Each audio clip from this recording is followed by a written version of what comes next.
Hey everyone, welcome back to our coin channel. Today we are diving into a humble piece of pocket change, the 5-cent coin from the United States, dated 1962.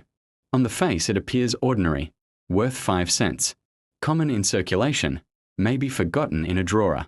But if you look closely, you'll find stories engraved in metal, a design steeped in history, striking details that separate the merely common from the collectible, myths about hidden treasures and the realities behind them. By the end of this video you'll know how to examine that 1962 nickel in your collection, what features to look for, and what serious collectors are paying today. Let's begin. First, a little background.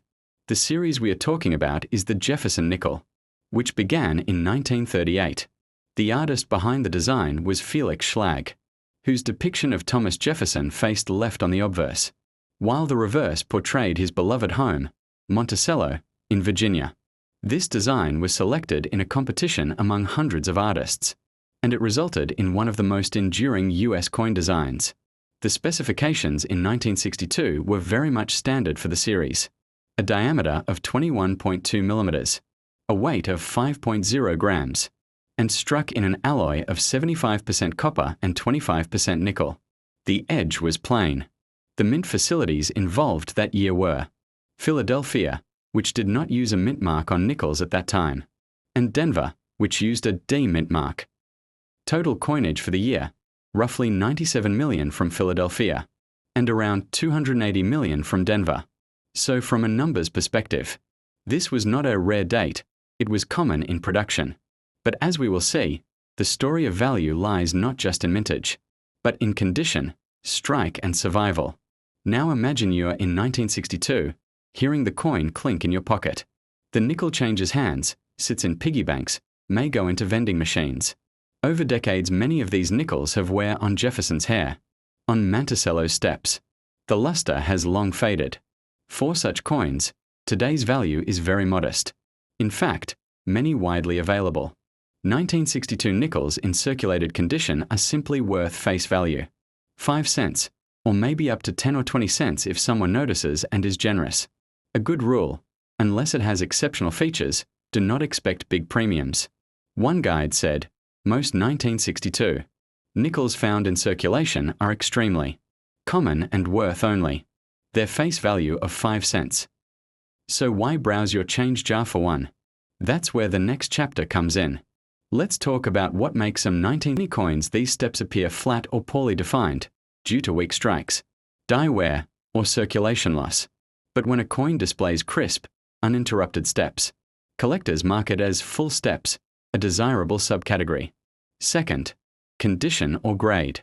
An uncirculated coin, MS, or mint state, graded MS65 or higher is far more desirable than a circulated coin. The combination of high grade plus sharp strike plus FS designation dramatically increases value. Third, mint mark. The D denotes Denver. No mint mark means Philadelphia. While both varieties exist in large numbers, sometimes one variety in superb condition may fetch more than the other. Depends on market interest and survival in top grade. Fourth, error and variety possibilities.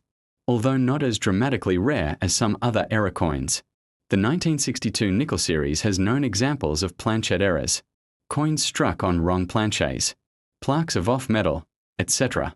For example, a rare error where a 1962D nickel was struck on a 1962D Lincoln cent planchette. That kind of oddity attracts extra interest, because this coin is common, yet collectible in certain forms. Several myths swirl around. Let's tackle them. Right features are valuable. A worn coin. Face value. A myth. If a 1962 nickel has full steps it's automatically thousands. Reality. The full steps helps, but grade and condition matter enormously. A full steps coin in low grade may still be modestly priced. Top grade is where the big premiums lie. A myth. Because mintage is high, none are rare. Reality. Rarity in collecting often means survival in top condition, not just mintage. Many coins may exist, but very few survive in pristine strike condition with full steps. A myth. Denver D mint mark makes it instantly valuable. Reality. The D. Alone does not guarantee huge value. Condition and strike still dictate value. Let's talk real money. Here are some recent data. The top-graded 1962 no mint mark, Philadelphia, with full steps reportedly achieved around $21,150 at auction. Ray 1962D regular strike, without FS, in MS67 sold for approximately $2,995. A 1962D, full steps MS65 example fetched around $3,525. A proof coins, 1962 proof, no mint mark, with cameo or deep. Cameo finishes also pull. Premiums in the hundreds to over $1,000 depending on grade and finish. So what does this mean? If someone says, I found a 1962 nickel in uncirculated MS66 with full steps, they might have something worth 4 digits or more, but only under certification and market conditions. Many coins remain in lower grade and do not command large premiums. Now if you want to examine your 1962 nickel, here's a walkthrough. 1. Look at the obverse, Jefferson side. Check the date 1962, the word Liberty. In God we trust. Are they clear or worn? 2. Flip to the reverse. Find Monticello. Then focus on the stairs beneath the building. Can you count all the steps? Are they distinct? That is the full steps test. 3. Check the mint mark on Denver coins. On this design, the D should appear to the right of Monticello or near it. No mark Philadelphia. 4. Assess surface condition. Are there major scratches, wear, loss of luster, spots, toning? A collector will want minimal contact marks, sharp strike, original surfaces. 5. For high grade, consider submitting to a grading service, e.g., PCGS, NGC. They'll assess grade and special designations, like FS. 6. For error varieties, check for odd planchet appearance, copper color on nickel coin. Striking anomalies, wrong planchet, doubling, die break. If you suspect something unusual, seek expert verification. Despite being produced in large quantities, the 1962 Jefferson nickel remains relevant for several reasons. It is accessible. Many collectors can obtain. 1 for modest cost and then upgrade to better quality specimens as they learn.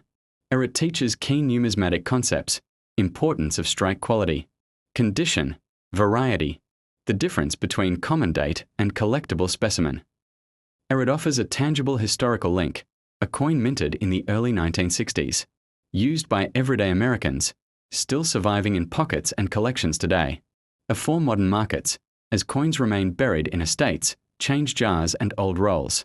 Occasionally high-grade survivors surface, and those become the targets of serious bidders. So next time you hold a 1962 nickel in your hand, don't dismiss it too quickly.